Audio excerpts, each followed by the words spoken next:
Greetings, users and programs. This is Etari Living Sacrifice playing a new game today called 80 Days. I really don't know anything about it. I'm sure I got it in a humble bundle at some point. So let's just get right into it. I'm assuming it has something to do with the book Around the World in 80 Days. So, London, 1872.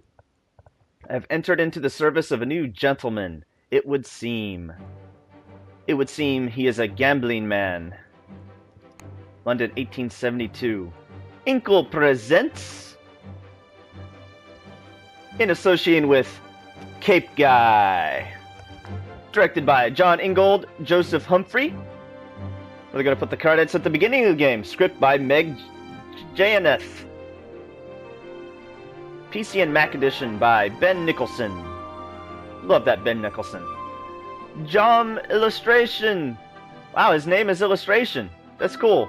80 Days. Around the World in 80 Days. Who wrote that book? Was it Jules Verne? That's what it was.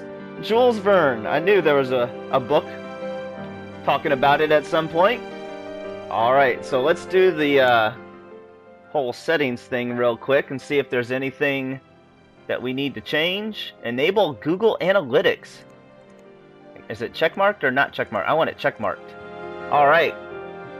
What's this right here? Take a screenshot. Oh, they just let you take screenshots. Postcard created. Very cool. I can't see the postcard though. Share your screenshots in a snap. Oh my gosh. No thanks, Dropbox. Oh my god! Oh my god! Oh, Ultima Fantasia. You should totally get that. It's from the Triforce Quartet. It is bad to the bone. So, anyway, click to begin.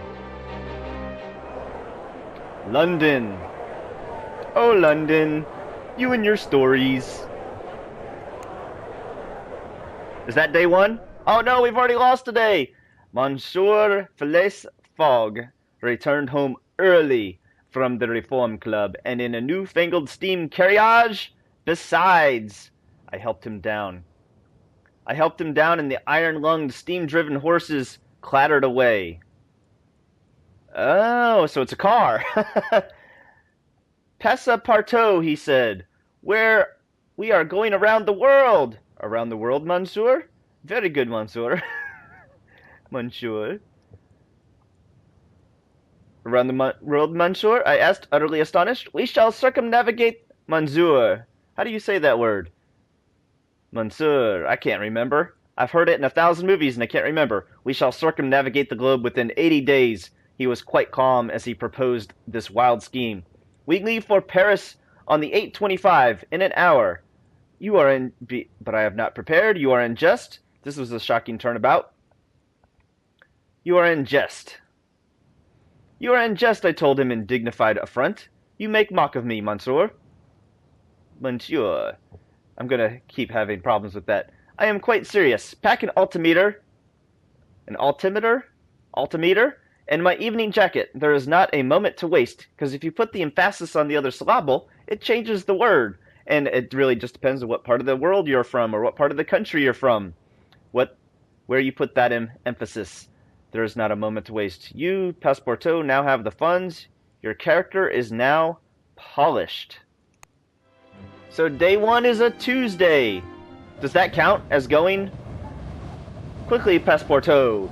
Collect our things and we will be off. Pack. Fogg's apartment. There was just a moment to seize anything further that I thought might be useful for a long trip. Let's see here. So I get to pick, or can I put everything in there? A slender volume listing all shipping routes within Europe. Routes for ships in Europe will be visible on the globe. Evening jacket, a well-fitting, neatly tailored Savile Row evening jacket, priceless. Part of the Englishman's wardrobe set. 2 of 3 owned. Pocket altimeter. Air sickness is psychological. An altimeter can be most reassuring. Part of the air traveler set. Playing cards, a deck of 52 playing cards suitable for a whist drive or two. Of interest to humorous, stalwart, official, and soldier types. Wax cylinder, inscribed with marks describing a recording of a symphony, valuable in Vienna, Paris, and Copenhagen. Alright, we're definitely going to pack that. Definitely going to pack that. And it looks like I can fit one more thing.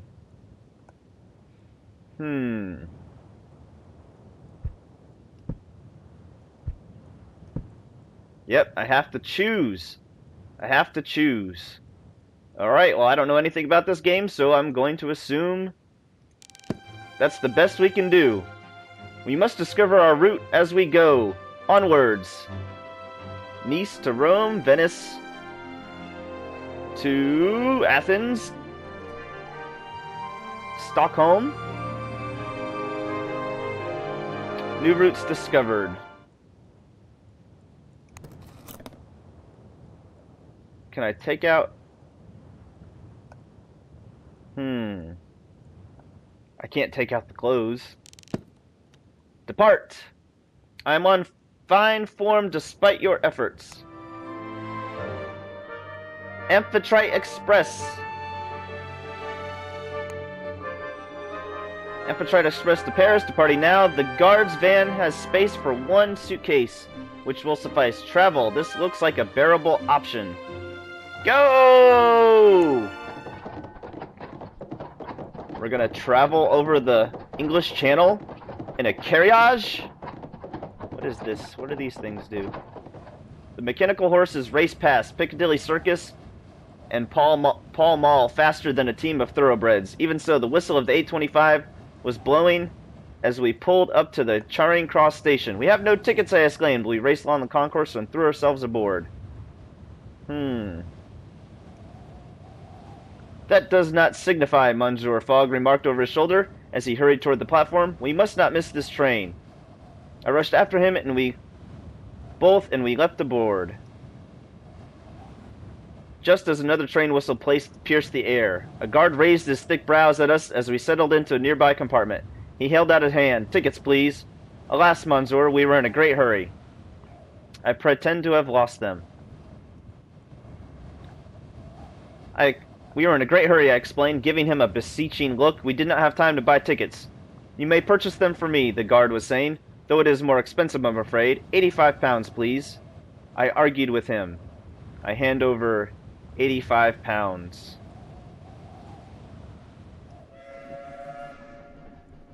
And smiled a thin smile from one working man to another. The guard gave me our tickets and slid the compartment door shut behind him with a pneumatic hiss. Your funds have gone down somewhat.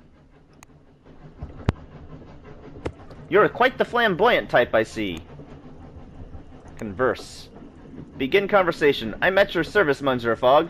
Passepartout? The journey will be most expensive, Monsieur. Indeed, but we can earn a little from buying and selling our possessions as we travel. But tell me, Monsieur, what is the purpose of our journey? I have made a hefty wager, and I do not intend to lose. Very good.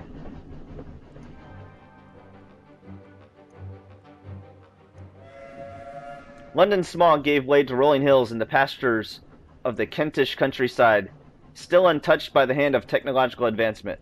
Monsieur Fogg read his paper whilst I repacked our bags. We passed the day in silence. I repacked our bags, thrown together in haste and confusion. As afternoon turned inexorably to evening, I discovered that my master was one of those gentlemen who broke their silence rarely, if at all. A guard rapped on our door a few miles before Dover. We are about to submerge, he warned. Take some people a bit funny, so watch out. What do you mean, submerge? But it is safe, is it not? Very good. This is the London to Paris Amphitrite Express, he explained. Amphitrite Express, as though to a particularly dim-witted child. The submersible train? Talk of all the London papers? I must have missed it, or then this is the Mer train, I exclaimed. He made a face. Bloody journalists and their silly names, he muttered. Every inch of her has been examined and stamped with the artificer's seal. This is the world's only bathyscaphe locomotive. I could not help a shiver. I pressed my face to the window glass. as the fins above the amphitrite's wheels extended with a hydraulic hiss. Night fell and we plunged past the end of the track into the freezing water of the English Channel. We're underwater. The amphitrite plowed through the water overnight and splashed up into a wider gauge French tracks at Calais as dawn broke. Do you have a route in mind, monsieur? I began to consider what we might require for our journey.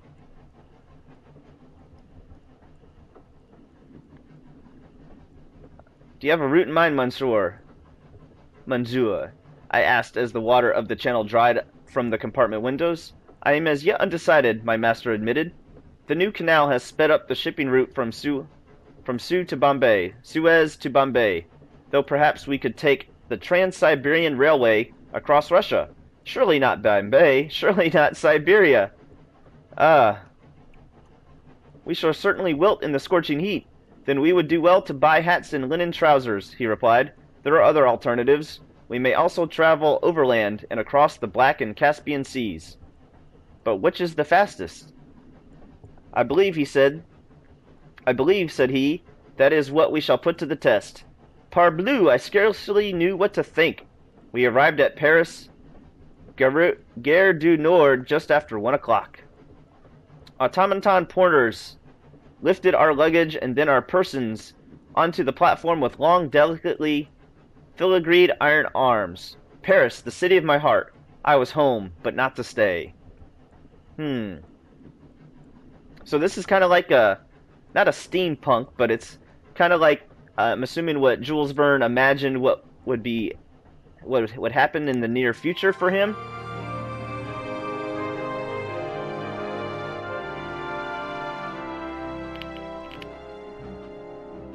Wow.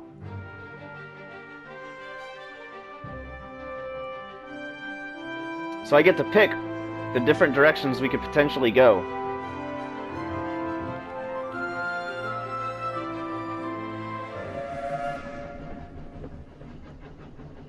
We have arrived. Oh, so that did count as day 1. The market, some of our possessions would trade well here. Extra suitcase, 10 pounds, tucked away in the 7. Oh, time is going by as I'm reading this.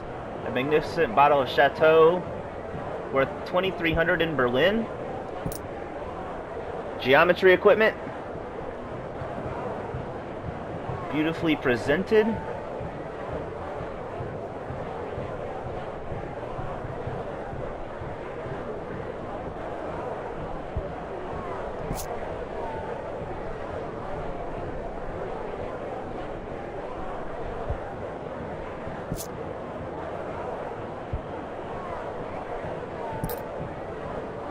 Rue clear, tucked away in the 7th. My favorite market street. Explore.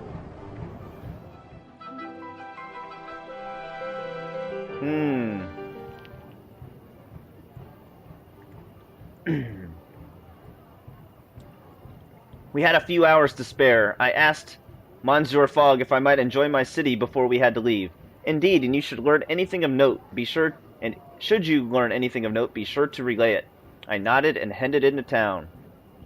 The talk on the streets was of one thing only, an enormous, elegant oval stadium constructed upon the green fields of Champ de Mars, and containing the technological marvels, art, amusement parks, and milling crowds of the World's Fair of 1872.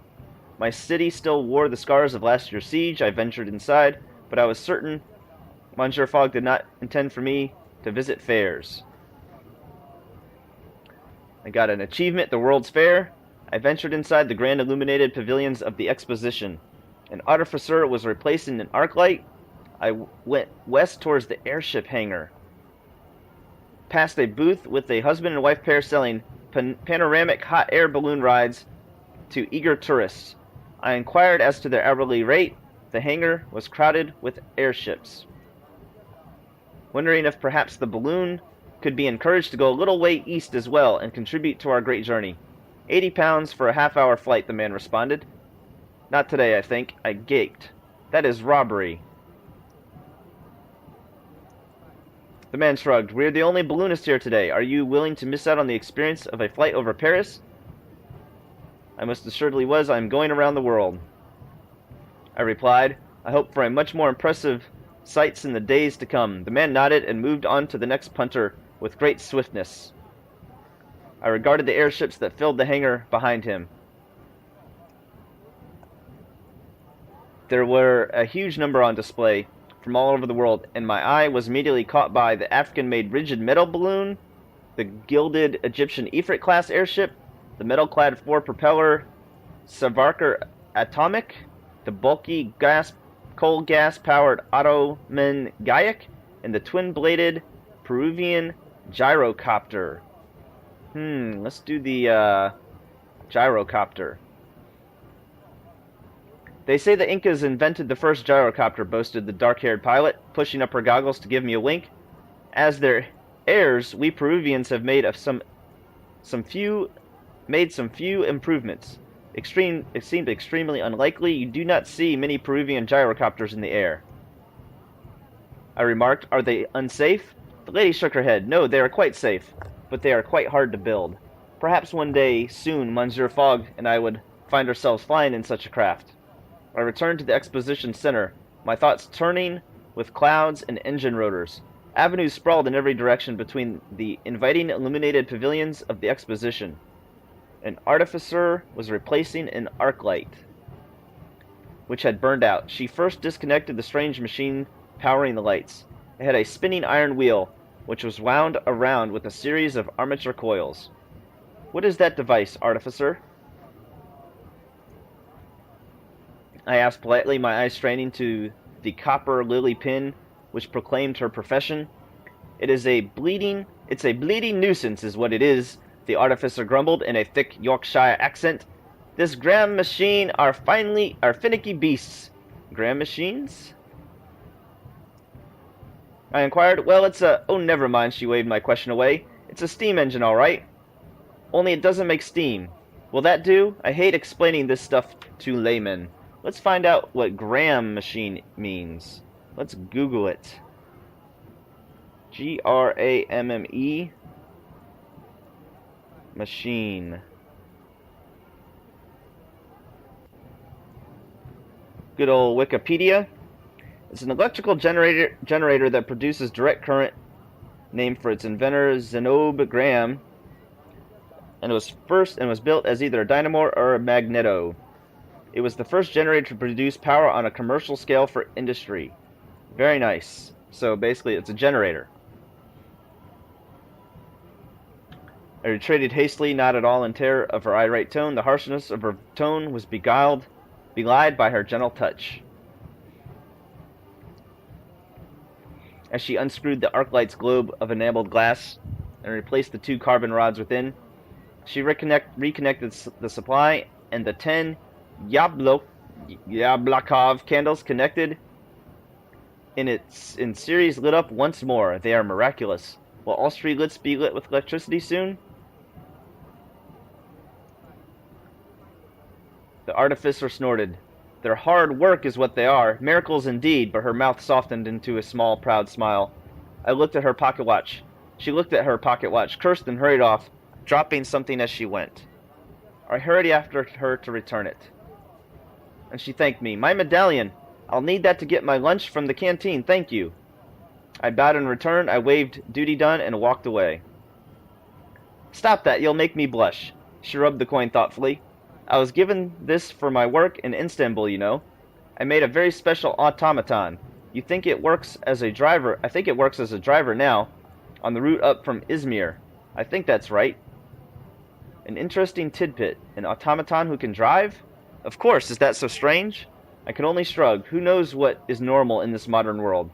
I looked about me once more. Crowds of tourists jostled and heaved past, their eyes wide with wonder. I headed towards the red and purple tents of the Artificers' Guild, strolled down the Avenue of Nations, decided to take my leave. Time is not really going by, I don't think.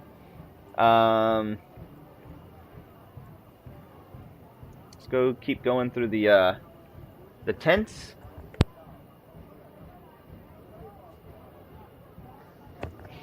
I headed towards the red and purple tents of the Artificers Guild, draped with banners emblazoned with their copper lily sigil. A steam-powered automaton orchestra played gleaming brass instruments. Had the most incredible display of machines, as though a scrapyard had been brought to playful life. One of the artificers was explaining the guild's credo to a group of sticky-fingered children, had his hands deep inside a human-shaped automaton. Rummaging through its clockwork innards, he took out a piece of engraved glass and peered at it with a jeweler's loupe. "Dashed thing," he cursed in upper-class English tones, and then looked up. "Oh, hello. I didn't mean to interrupt. What are you doing?" I pointed at the shard. "What is that?" It's the control glass of my automaton, or it would be if it worked. This one is meant to be a cook, but can't even fry a chip. How does the glass work? Surely we have human cooks? He looked pained for a moment. "It's complicated," he replied. "Light scatters and bends, and never mind, in this case it doesn't work. I need a Persian engraver. The best work is done in Tehran, you know." I stared at the inanimate automaton. I had seen them before, of course, but never so still and never up close. They were perfect, and yet, on the outside at least, so simple, so smooth, their faces without detail or distinction. "You look a little scared," the artificer remarked. "Is it alive? It looks so human." "Not really," he shrugged. "They're human-shaped, but it's hardly in disguise." The artificer smiled. I wished him well in his culinary endeavors. I was rather skeptical of his ambition, but took my leave courteously nonetheless, and returned to the center of the exposition, ears ringing with the bombastic tunes of the steam orchestra. My feet were tiring, and the hour was growing late. I returned to Monsieur Fogg, who was eating a meal of plain boiled beef à l'anglaise.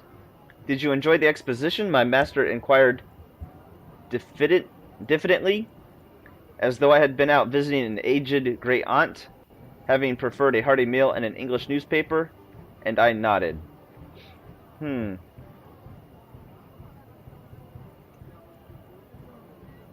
Nothing else could possibly impress me now. We are unspeakably lucky to live in such an age of invention. Will we travel by airship, do you suppose? Do you think we will encounter artificers on our travels?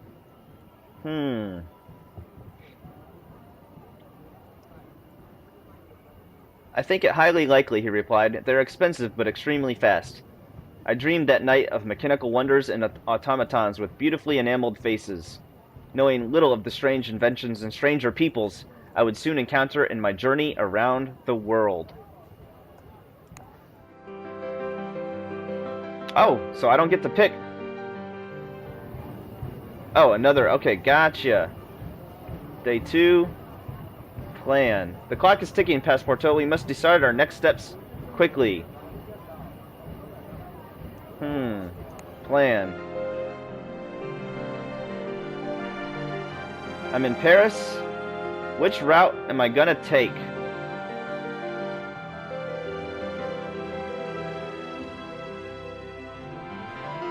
Amsterdam? Let's see here.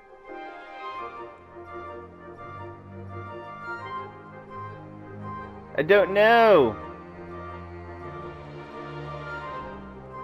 Okay, so do I want to go north or right over? Where would be some really cool places to see? The Suez Canal. I've been to Rome and Venice. I'm gonna go the ways I don't know. I'm gonna go to Amsterdam. I've always wanted to go to Amsterdam. The privateer cart departs for Amsterdam tomorrow before 5. The next departure leaves tomorrow. To travel this way, we'll have to stay the night. Okay. I think we've picked then. It appears we cannot go this way today. Open the luggage. Oh, let's just stay at the hotel. We'll pass the night here. We took a hotel for the night. We will be comfortable here, Monsieur Fogg remarked, but traveling overnight will often be more efficient, so we must board the longest journeys available. Perhaps, he replied, the short answer indicating, I think that one-day journeys might often be more flexible in their timing and could allow for more connections. Still, the surrounds of the Hotel Ritz were most enjoyable. Hurry up, Passport. Do not drop those cases. Embark. Did I pick it? Am I going? Embark. The car space has room for one suitcase, but we have 3. Hire a second car. Open road, this will be a bothersome route.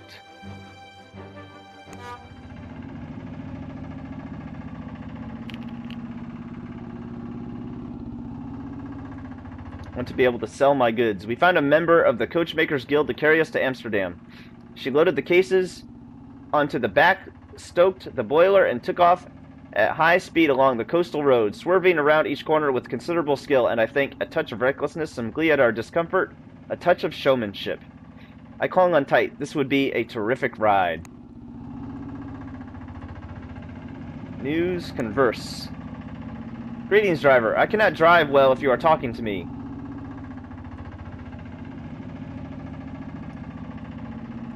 What can you tell me of Amsterdam? The canals of Amsterdam are no longer lined with gold.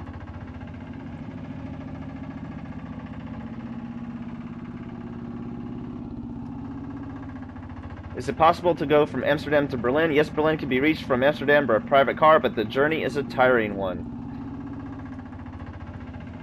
Absolutely. One can drive by public carriage from Berlin to Munich, but the journey is a tiring one.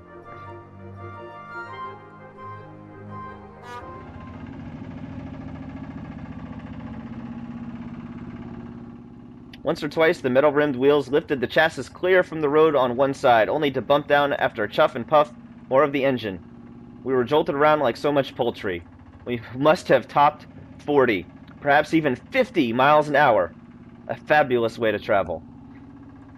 The Polish inventor Bozek, who had first attached a perfectly decent locomotive engine underneath a flimsy wooden crate, was clearly a genius. Such cars were growing in popularity. My good friends, if I were not destined to be a valet until the day I have gray hairs in my ears. Popularity starting from their use in farmsteads and extending up through the classes. It was said that the King of Sweden now drove one. There were those who said such contraptions would soon be privately owned, and not just by members of the Coachmakers Guild. As we rattled along, I spoke to our driver about what lay ahead and learned there is neither bank nor market in Christiania.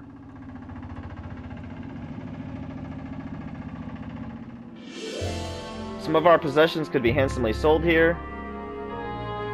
Where's Christiania? Oh well. Let's go to the market. How do I sell things? Created...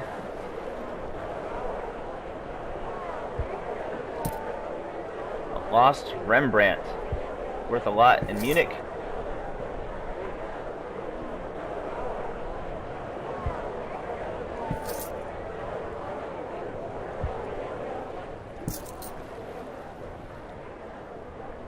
$2,300 in Berlin. We want to go to Munich or Berlin.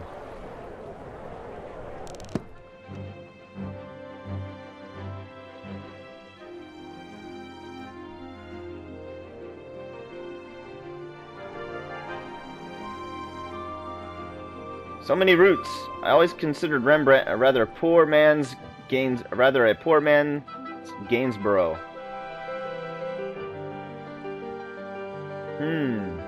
Would be fun to go to Istanbul, wouldn't it?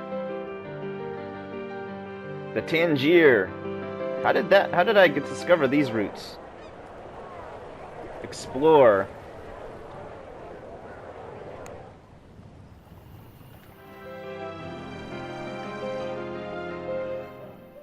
Though the people of Amsterdam moved about its canal-side streets with a sense of optimism and good cheer. I felt no pressing need to linger.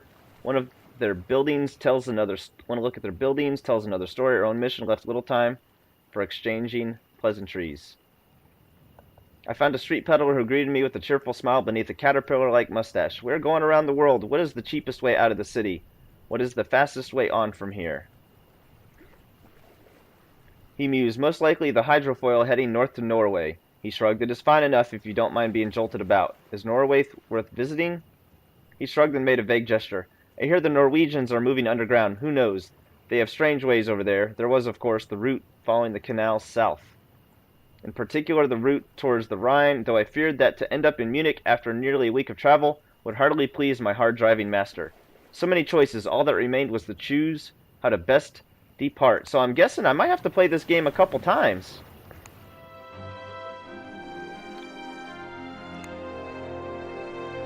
I think this departure could be adjusted.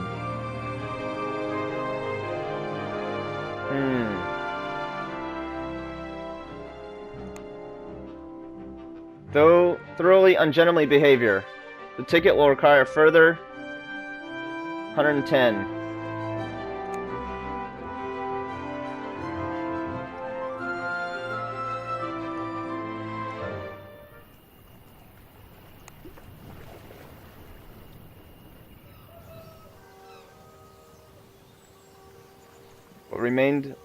What remained of the day, I attended Monsieur Fogg, ensuring he was comfortable. Your relationship with Fogg has strengthened slightly. Alright, let's depart. Let's go to Berlin. Hire a second car.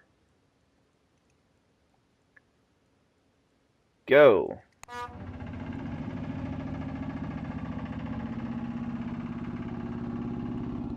I really want to go to Berlin because of the, I wanted to sell that wine. I'm pretty sure it was Berlin. I hope it was Berlin. Our next leg was another short trip in a car. I bounded in, eager to get started. We hired the same driver as before. You two, she exclaimed. Get in. Balloonist kidnappers exposed at World's Fair.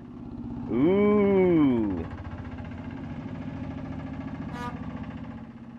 As we departed Amsterdam for Berlin, I begged Monsieur Fogg to allow me to turn at the wheel. He looked to our driver, who smiled and happily moved to one side. The wheel beneath my hands was like nothing I've experienced before. Almost an electrical sensation, as though thunderstorms rippled inside the wood itself. The mechanism of the car was quickly grasped. The first lever produced forward movement. The sideways levers controlled our gearing, and hence rate of power. The wheel, of course, was to be turned rapidly at all times to release steam into the pistons. We made good time, though at the end of the day my palms were scorched and red hot. Now I know why drivers wear gloves. Your character is now suave. I'm a suave one. So we drove through the night. Ah, a close shave. Superb. Made him better. We made good progress in the car. Toot, my friends, toot. Finally, we came upon sight of tiled roofs and the harbor and the smell of herring. You must chop down this tree with a herring. We have arrived in Berlin. Chateau wine could sell well here. Let's stay the day. We stayed for the night in the Hotel Adlon in Unter den Linden, the main boulevard in the central Mitte district. I don't know if it's Mitte or Mitte. I think it's Mitte because there's no little ampersand thing over the E. From the window, the Brandenburg Gate was lit by upturned glass lamps. I decided to retire early and went for a late night stroll. Along the avenue, past groups of people drinking at low tables. I sat down beside a pair of ladies. I sat with a man who has demonstrated various engine noises. I sit down with the ladies, who were each trying to outdrink the other. I joined in the game. I kept score for them. As jug by jug, they slid slowly underneath the outdoor table and onto the cobblestones beneath. The evening was riotous, and I learned from my new friends Adelaide and Claudia that merchants in Astrakhan will pay a huge amount for candles scented of rose from Bucharest. Astrakhan, Bucharest. Market opens at 7 a.m. Let's look at the map real quick while we're waiting for 7 a.m. Oh, no, no, I'm lost. Market. Alright, I'm going to sell this for a crap ton of money. Railway Ristle, part of the Railway Man set. It costs nothing, and I have room. 63 tooth gear, worth 2,800 in Khartoum.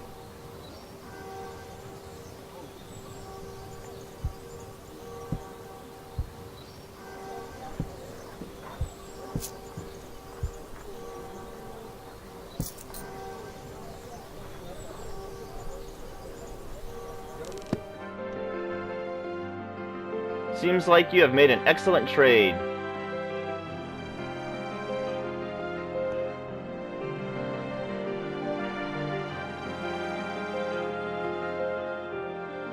So many routes, so little time. Alright, let's get out of here. To Munich? Have I decided that's where I'm gonna go? Why is it spinning? I don't want to spin. Alright. Let's embark.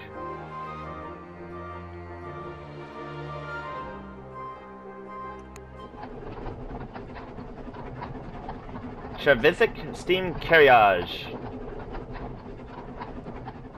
We crossed from Berlin to Munich in a patched-up steam carriage. The smoke pumped out of the back through a tall iron chimney, leaving a smudged wake which trailed behind us like a flag. Our driver Christophe could not stop talking about his father. The countryside was the very edition of bucolic. What? Let's Google that.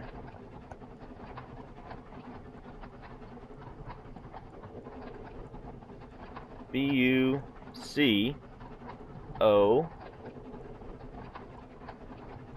Relating to the pleasant aspects of the countryside and country life. See, you can learn things from playing video games. Was an engine driver and had just been promoted. The Kaiser has merged all the state railways into the Reich Railway, he told us proudly. We have the most efficient system in all of Europe. What of the Orient Express? I ignored him and looked out the window. I glanced at Monsieur Fogg. He grinned. The parts near Germany work well. The rest of the line will no doubt be excellent once it is finished. Alright, the Orient Express has not been finished. Good to know. I don't know how that strengthened. Greetings, Christophe. Don't worry, you won't distract me from the road. Munich to Venice. I have the times for journey to Munich, Venice in this pamphlet. You mentioned cars. I've been told one can travel by a local hire car from Ottawa to Quebec City, but the fare is well beyond most travelers.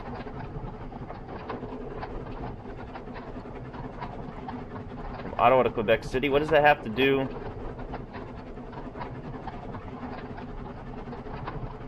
Anything.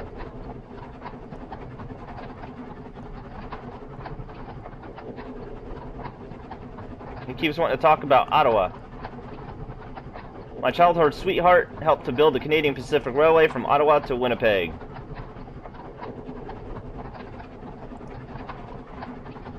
Also, Chicago can be reached from Winnipeg aboard the Winnipeg and Duluth Road. He kept trying to bring it back to Ottawa.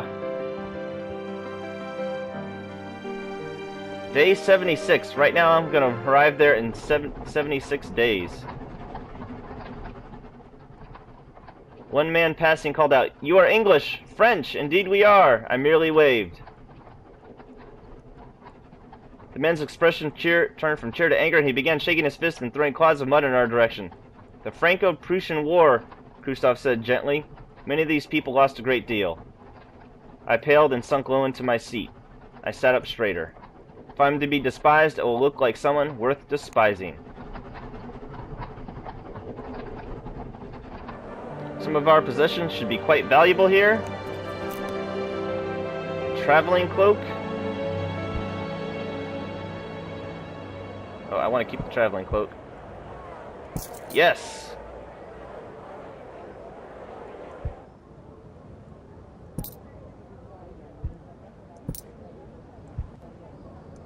Oh, I can't buy that. Can I repack?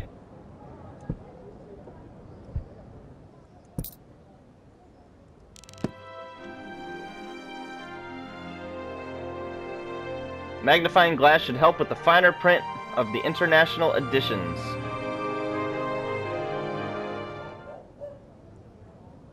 Plan. We don't need to stay. We're good.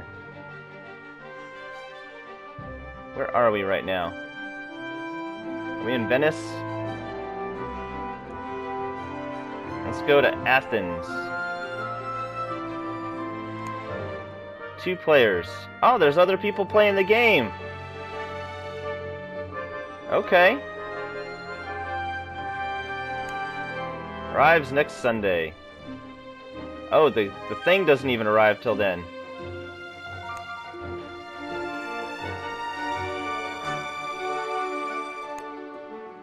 I don't get it. It is oh, next Sunday? Crap. We screwed that up. Arrives Wednesday. Bucharest. Our driver is not what he seems.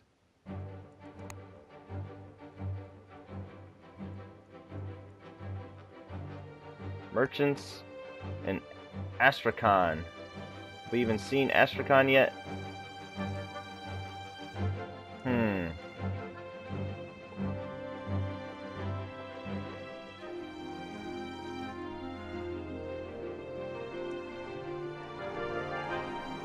Are we in Munich, or are we in...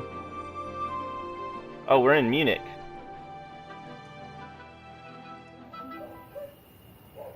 Okay. That was the confusing part. Could go to Venice, and then take... Yeah, let's go to Venice. Privateer departs. To take this journey, we'll have to spend the night.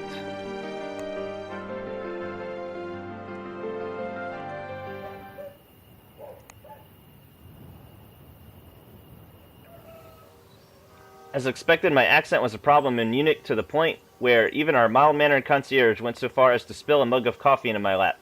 I took the man to task. I endured the insult with dignity, and made sure to spill a glass of Merlot on his shirt. Your character is now courageous. Monsieur Fogg congratulated me on my forbearance, declaring, simply, quietly, good show.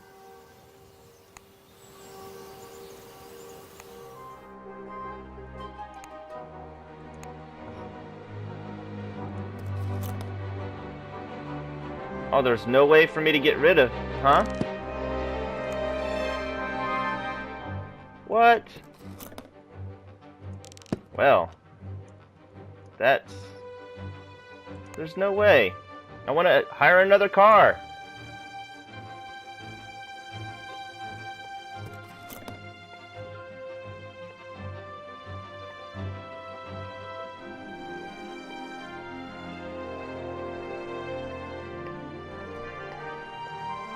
Well, might as well go sell some things then. Oh, it's too late. Well, we're not going that way.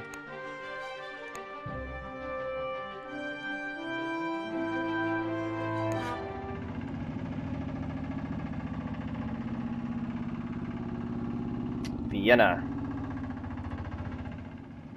For inexplicable reasons, there was no way to board the Orient Express at Munich. Something strange to do with customs laws, though.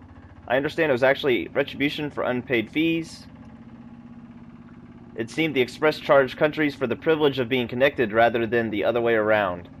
We ended up cramming ourselves into a steam-powered car instead and chuffing along.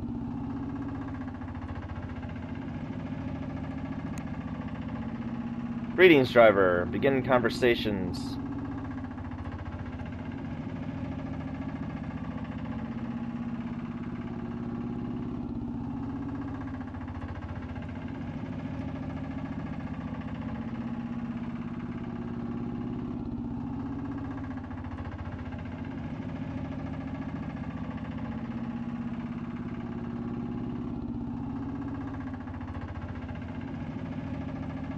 Gave him some apples.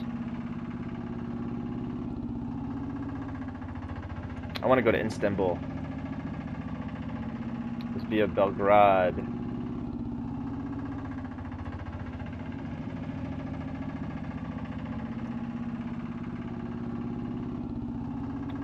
Many Istanbulists disagree with the policies of the Sublime Porte.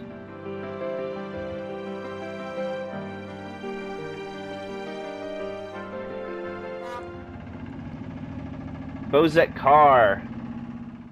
It was a pleasant enough ride, and our driver, when Michael Hertz regaled us with stories of his time on the Indian subcontinent, of course I'm going to listen.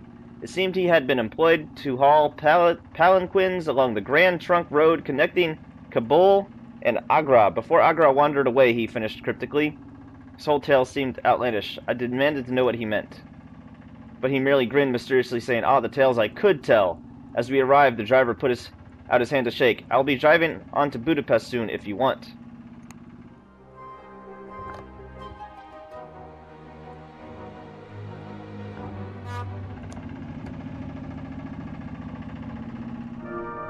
There seems to be no departures today. We should explore a little. Let's go to the market first. Monkey wrench. Windscar pressure gauge.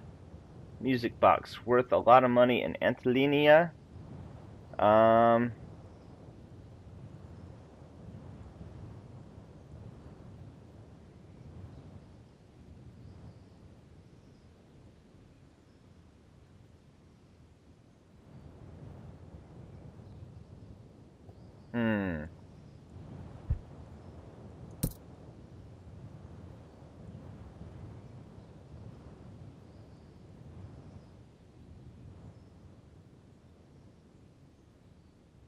Can I sell it? If I sell it,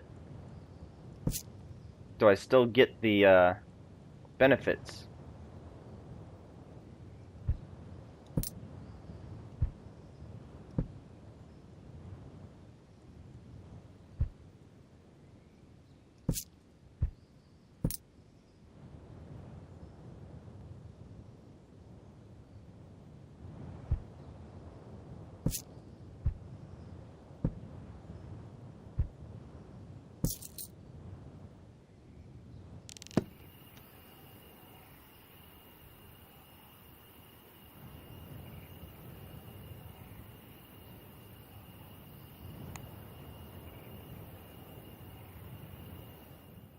We found a room in a newly opened Hotel Imperial in a suite built for Duke Philippe of Württemberg's maidservant. The setting was comfortable, so I retired early. There was a delightful chamber group playing in the lobby. So once Monsieur Fogg was seen to, I took myself downstairs, settled down with a cognac, and enjoyed the gentle music. After an hour or so, a group of men in fine dress came in and began making unconscionable noise at the bar. Could no longer hear the music, so I retired. I went to ask them to be quiet. I listened to their banter. They could hardly help it and learned a most interesting thing. It seemed these men were local councilors who had been supervising a large movement of troops toward the train station, destined for Belgrade, and then Istanbul. It departed a few days earlier and was now all but ready for war. My heart sank. These gentlemen were celebrating death and destruction. It seemed we had missed a possible trip onwards. But there was no use crying over spilt light. I returned to Fogg, doubly determined to escape this beautiful, cruel city as soon as we could. Let's see here.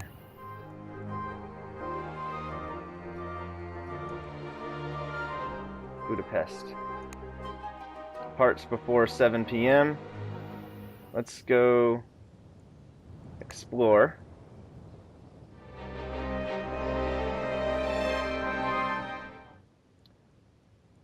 Went out to explore the city, and though I saw the presence of the army everywhere, did not see a single flesh and blood soldier. My dear friends, the rumors were quite real. The Austro-Hungarian Empire's might is built upon its armies of mechanical men. They're a magnificent sight. The pewter faces are homogeneously handsome. Magnificent sight ranged in gleaming rows along the wide Parisian style boulevards. Their enamel uniforms shined to a polish. As I watched, I was approached by a bookish fellow who hurried out from under the impressive eagle-arched portcullis of Zagar, the Imperial Armory. You think them fantastical? He demanded, a curious turn to his voice. Glorious, terrifying. Beautifully crafted.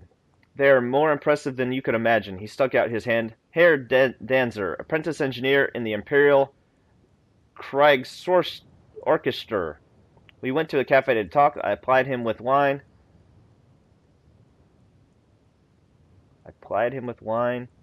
Went to a cafe to talk. It's only 11 o'clock. We went to a cafe. And once he started, he would not stop. Have you noticed none of the mechanical soldiers carry weapons? He hissed. What do you make of that? What did you make of that? It is most unusual, I agreed. Inside one is the Mozart-Haydn device. Perfectly tuned, Herr Danzer replied. The song the soldiers sing is one of devastation. A battalion in harmony can punch through a steel wall. He drew a gilded flute from his scabbard and laid it on the table, looking at it thoughtfully. You are a musician yourself? Scabbard is a... He drew a gilded flute from his scabbard. Okay. The flute is how you control them. The automata understand music.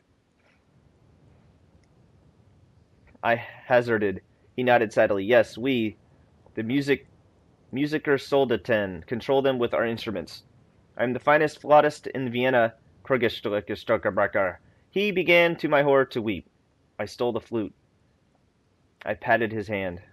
I don't want to steal the flute. And he gazed at me inconsolably. As a boy, I dreamed of joining the Artificers' Guild, he confessed. Voice hushed. But for someone born in this country, it is impossible. The Kaiser and the Guild are sworn enemies. The Guild, I reminded him, were politically neutral. I pitied his circumstances. His self-pity disgusted me. He shook his head. The Guild are forbidden within the Austro-Hungarian Empire. Our automata are not Guild-approved. They are our own. His mouth was a cold line. The Guild would not countenance building such monsters. Thanking him for the coffee, I strolled back along the avenues, watching the city pass by with new eyes. Under its gilded and manicured beauty lurked something sharper and more bloodthirsty. Vienna was at once the city of music and the city of war. I want to go to Budapest. Embark. Two suitcases.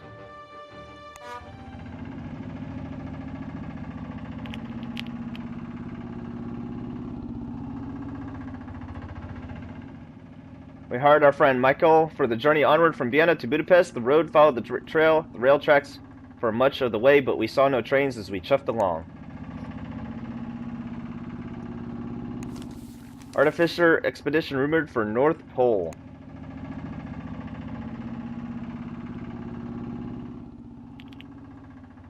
Arrived without incident. Some of our possessions would sell efficiently here. Let's do it quick.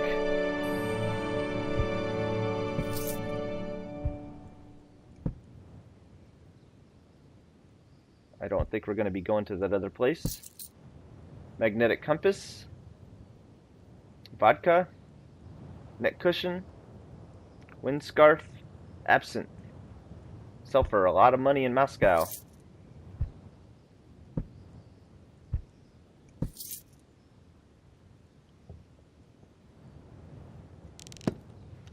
I'm in roaring health, but we must make haste. Hotel.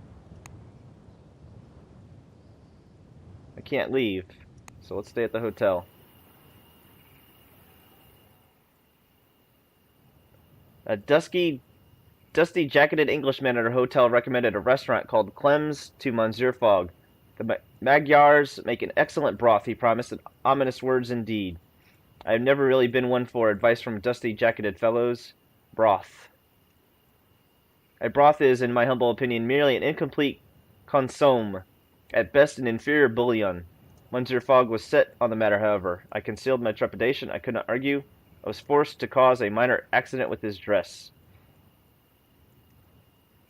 With professionalism, we settled to dinner at Clem's, where our soup arrived in a gleaming silver tureen. My master, a man of impeccably high standards, even remarked upon the turene's flawless polish. At which point, it exploded. Ouch! Splattering myself, Monsieur Fogg, an extremely bewildered waiter, in admittedly delicious salmon broth. A fellow diner had been struck by the edge of the tureen lid and was bleeding from the temple. I rushed to his aid. I tried to salvage my shirt. I rushed to his aid, pressing a napkin to his head while my master looked on unperturbed. The head chef had by this time emerged from the kitchen. He pointed towards the wall and began a voluble rant which needed little translation. The broth had splattered the ivory wall in an intricately curved shape of a lily, unmistakably the symbol of the Artificers' Guild. I examined the ruined tureen. I beckoned over a waiter. I shivered in my shoes. Right at the bottom was a tiny automaton, the size and shape of a scarab beetle. It was rather clogged with soup and a bit dented, but its metal legs were still kicking. Clearly it was responsible for the symbolically exploding soup. I pocketed it swiftly. While everyone's attention was otherwise occupied, it had the same lily etched into its hammer-thin wings. It looked around the chaos caused by a single bowl of exploding soup. What did you do to the guild? But the guild is a collection of repairmen and designers. I've never seen such a mess. Our waiter sighed. They were banned by the Emperor so we could make our own imperial automata outside of their control. The guild is growing more vocal in its objections. Personally, I thought that the Austro-Hungarian Emperor was a fool. The guild was growing heavy-handed. Such matters smacked of European profligacy. We shall Google that. Profligacy.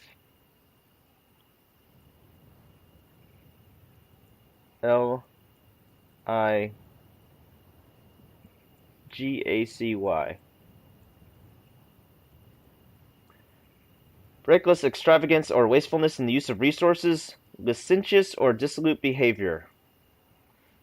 The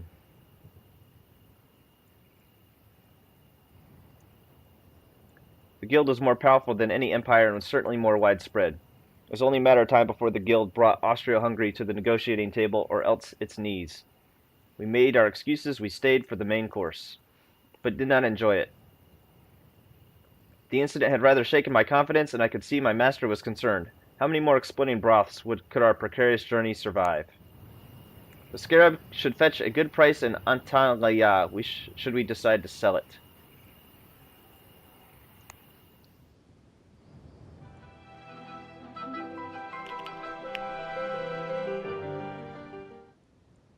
Took a few hours to explore. That was it. Oh. Oops. Plan.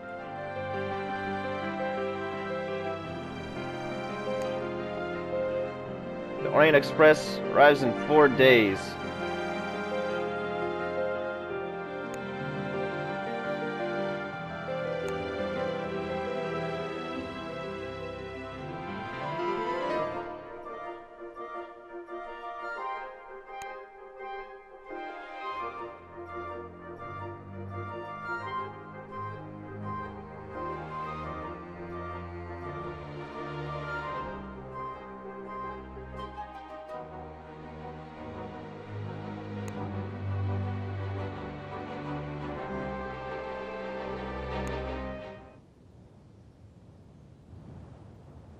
Bank.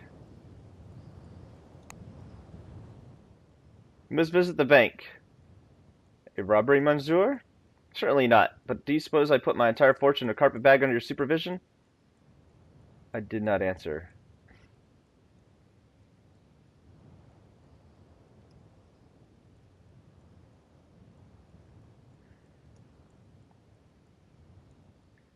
I regarded the manager of the bank as we entered, a small, sweaty woman who greeted us with warm glee.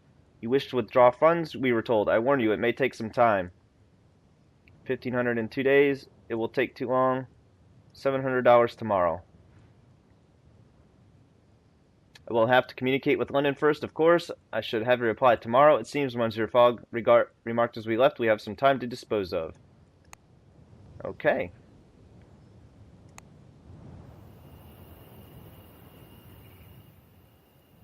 At night, as night fell, I attended to Monsieur Fogg, spent a few hours polishing shoes in the lobby, went to stretch my legs.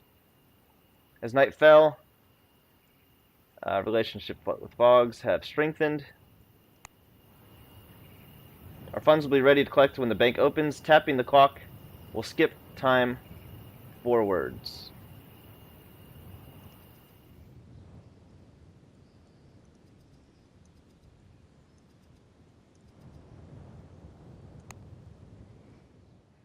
Return to the bank. Time to collect our funds. We're ready to proceed once more.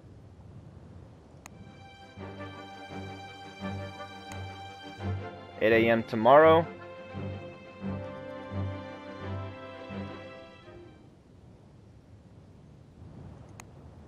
We'll pass the night here.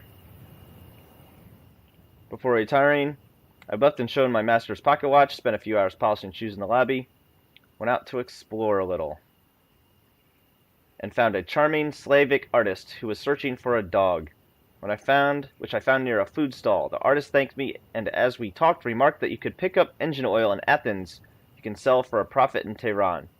I paid him £1 for the information.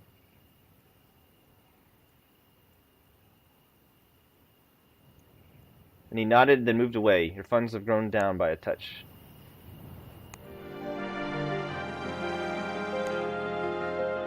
Embark.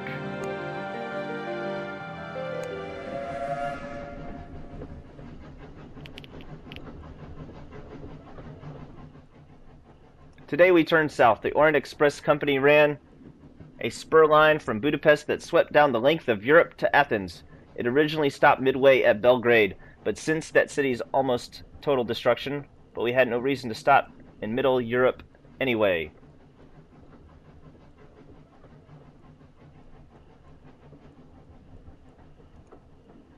In the last confrontation between the Austro-Hungarians, the train, and the Ottomans, the train now went straight through. It was a wonder there were not more bombs placed aboard continental trains such as these.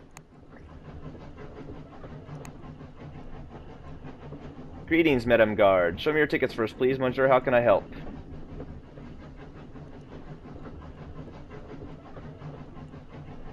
I wish I could look at the map.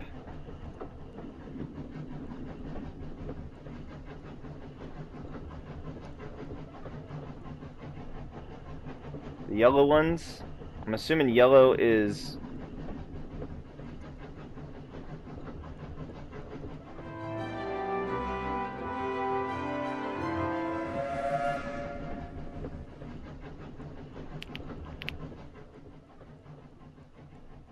I'm assuming the yellow ones mean that there's things to learn. Despite knowing what to expect, I could not help but gasp. As we swept through the empty husk of Belgrade, it seemed home only to ghosts. Trees and bushes grew from tall buildings. It was like a perfectly preserved museum exhibit. To all appearances, one might believe that there had never been people here at all. Quite what had happened, no one truly knew. The roads, houses, and viaducts were still standing. The gas lamps still burned, but not a single voice cried out, and not a door or shutter moved. I asked Monsieur Fogg his thoughts, and he sighed. I fear that our age is seeing a great experimentation in warfare, much as in every other walk of life. I fear so. Indeed, he replied, but at least the trains move faster. His answer seemed to me as bleak as Belgrade itself, but as the Orient Express left it behind, it carried us towards a long evening of gentle wines and candlelight, which went some way towards lightening the soul.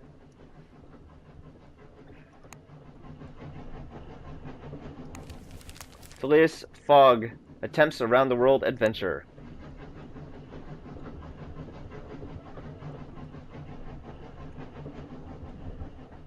We arrived at Thessaloniki, a station in northern Greece, in the morning. We disembarked without delay. The magnetic compass could earn us well here.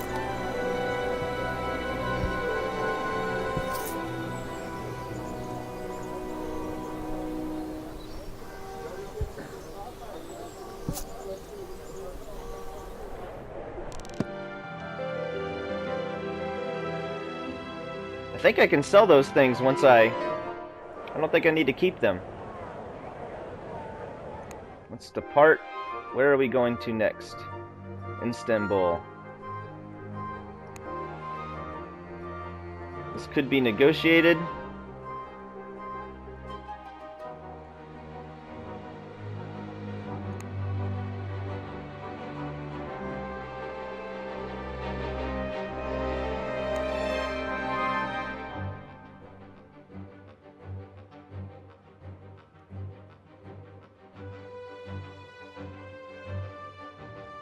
Arrives tomorrow. So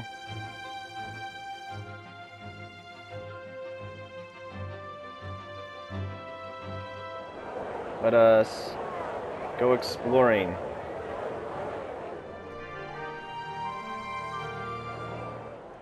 People of this city are crazy. They go out in the evenings to tear down what remains of their city wall. I've never seen such a thing. They are unpaid laborers for their state. Granted, it is not as though the walls keep anything out. They encircle barely half the city and are easily scalable due to the quantity of rubble piled up this side and that. I stopped the young woman and asked what they were doing, but she only laughed in my face. You may not know our city now, she replied, not in the least bit answering my question, but soon will encompass the entirety of northern Greece. A mighty prize, I agreed in earnest, and she nodded wildly before raising the sledgehammer she had brought along for the occasion. She set about the ancient walls once more, and I scurried away lest I lose my hat. I stayed nearby and helped out. But though I got into the spirit of the action, I must be honest, I did not enjoy it. I'm a gentleman's gentleman, and my handiwork is delicate. Good to see that we're well armed with that hammer.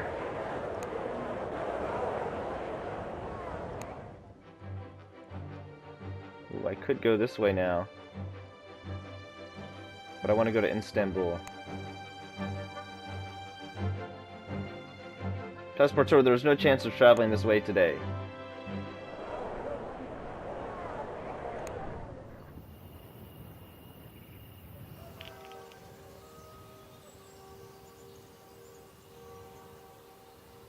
I ran a few errands for the hotelier, repack and iron everything.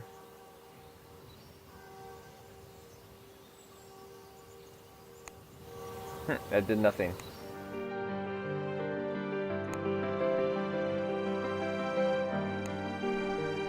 Uncomfortable the conditions. Okay, so that basically helps a lot keep my health up, or my boss's health up. He boarded the train promptly despite a crazed man who blocked our path.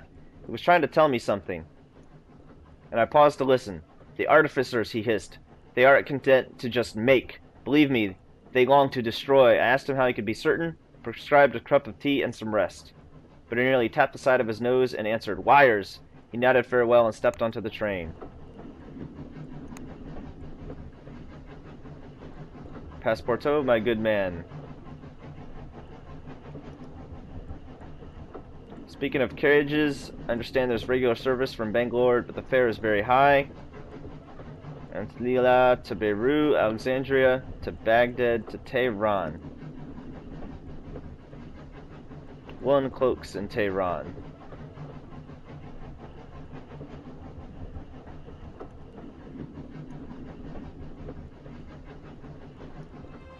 Woolen cloaks in Tehran.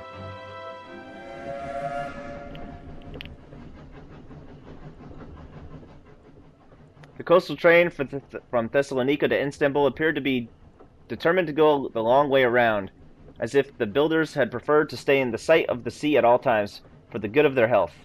It was a fair distance, but it was still terribly slow. I enjoyed the fresh air myself, of course. Little to occupy one's attention, I fell in with a middle-aged Greek couple who were going to Istanbul to meet their daughter. I asked them about the city, asked them about their journeys through the Middle East. But they shrugged. Our daughter is studying in Alexandria, the mother said, but we've been to Egypt, to Luxor. The tombs there are most incredible, but we never crossed the Red Sea. The train pulled up at Sirkeci terminal, and I waved the couple off as we disembarked.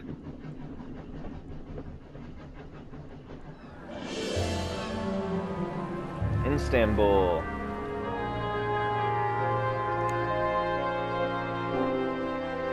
Arrives Wednesday.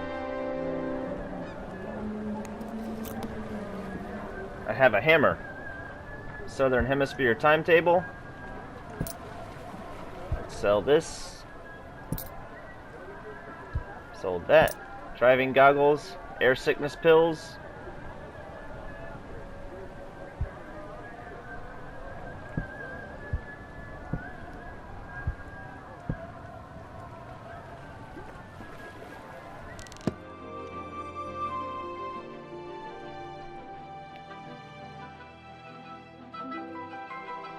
I might have to play this game multiple times.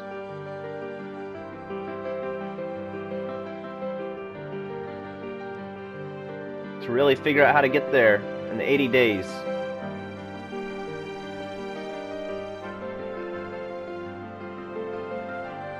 Whoa! Is that Hawaii? No.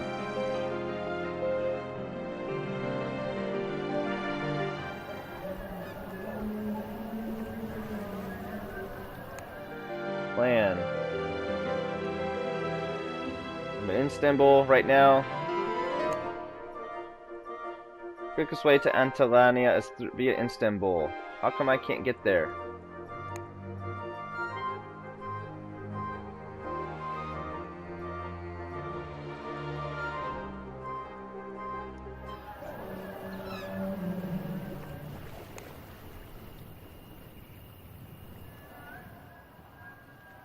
Awoke in the morning in the silks of an Ottoman harem girl. Worse yet, I was in the forbidden women's apartments of Topkapi Palace. I had no memory of the previous night, and all came back to me too clearly. A shorter, noisy Armenian tavern, many cups of raki, the unexpectedly potent local liquor, a smiling Greek merchant tell me of the incomparable mosaics of the harem of Topkapi Palace, home of the wives and coal-eyed concubines of the Sultan. But men are forbidden in the harem, he warned, on pain of death. He lured me into a wager. I took his words as a challenge, which I had not good sense to refuse. Cursed my weakness for a fine mosaic. I bartered for a costume, reasoning that I could disguise myself as a repairwoman and stride right through the front doors of the palace. I claimed I had been summoned to see a faulty steam valve in one of the harem's many ornate luxurious baths, a faulty water boiler used for serving tea. It seemed that even the sultans and their wives are servants to the vagaries of plumbing. I was unable to escape the same way, however. A lady blocked my path, demanding my costume in return for hers. Madam, I will be killed if I am found here. I did exactly as she told me to. I tried to reason with her. But considering our position, she held all the better hand. Soon she was the repairwoman, while I was the lady the guards did not recognize or care about. Together we walked out through the front door. My new friend thanked me as I thanked her. Then she disappeared into the streets. I found Monsieur Fogg reading a newspaper back at our lodgings. He looked up and blushed, a most violent shade of red, as he took in my attire, setting his cup down with uncharacteristic force. I gave my master a much abbreviated account of my adventures, and yet somehow the matter quietly dropped. Those are my two. But I do not think he really understood. Still, I stammered through my words before we settled in to consider the next course of our journey. The harem silk should fetch a good price in Halil, should we decide to sell them. How come I can't go? I want to go there. I have to, explore, I guess.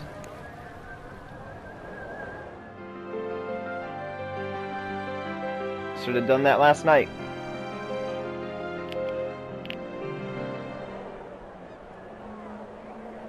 Find myself in a historic quarter of Sultan Hamid, in the shadow of the glorious minarets of Blue Mosque. I had some hours before I had to return to Monsieur Fogg, and was finding myself attracting some entertaining attention in my flashing silks. Oh my gosh, I still don't have clothes. I made my way to the Grand Bazaar. The streets were full of magnificent sights. A covered market holding thousands upon thousands of stalls. I divided into streets of vendors selling everything from Turkish leather slippers to dried fruits and nuts stacked in precarious pyramids. Vendors called out in every language known to man, and I'd wager some entirely invented.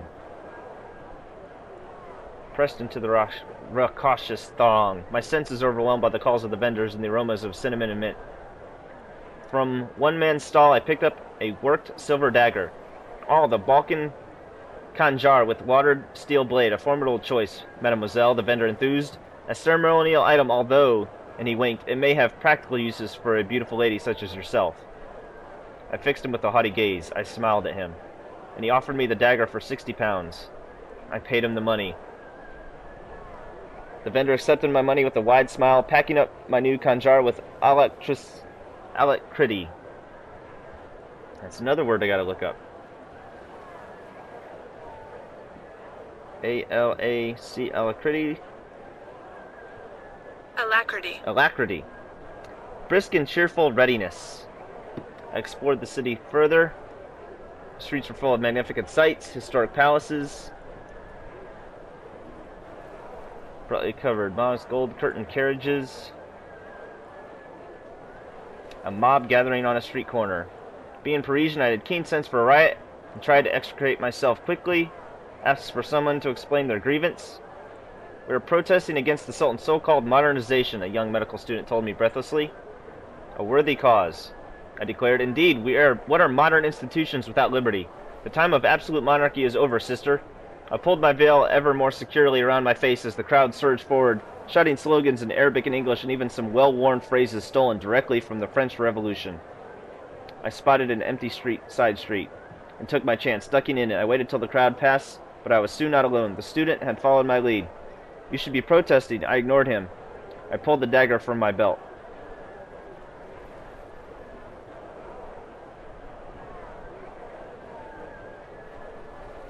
Let me tell you about this protest, he said with passion. Come with me. I let him lead the way. One hand on my dagger in case of trouble, and soon enough we were sitting in a nearby cafe thronged with young, modern-minded men and women sipping their coffee and discussing politics. I was still wearing silk, so performed a complex negotiation between veil and coffee cup. I refused his offer of a drink. Istanbul is not safe for those who seek liberty, he told me seriously. I'm escaping to Beirut tonight by hot air balloon. The pilot is sympathetic to our cause. You would be welcome to join us, sister. I asked him how long the journey would take. 2 or 3 days, I think, depending on the winds. I promised him I would consider it before taking my leave.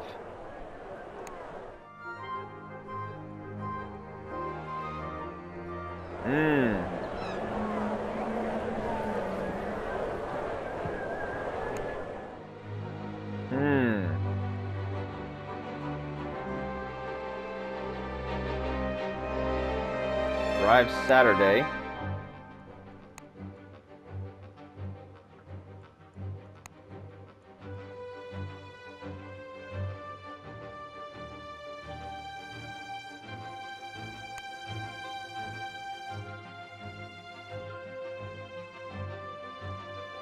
Gonna travel.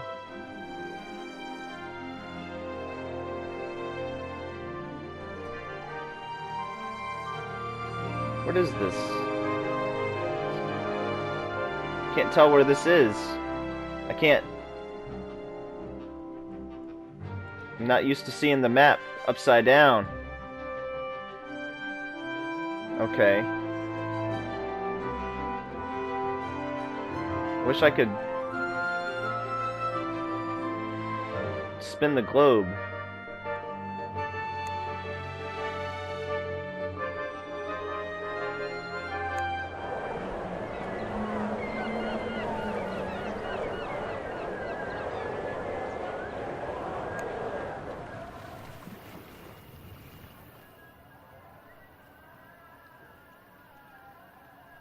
The last sight of the evening, I washed out and hung our linen, ready for our inevitable departure. Why don't I put on those clothes?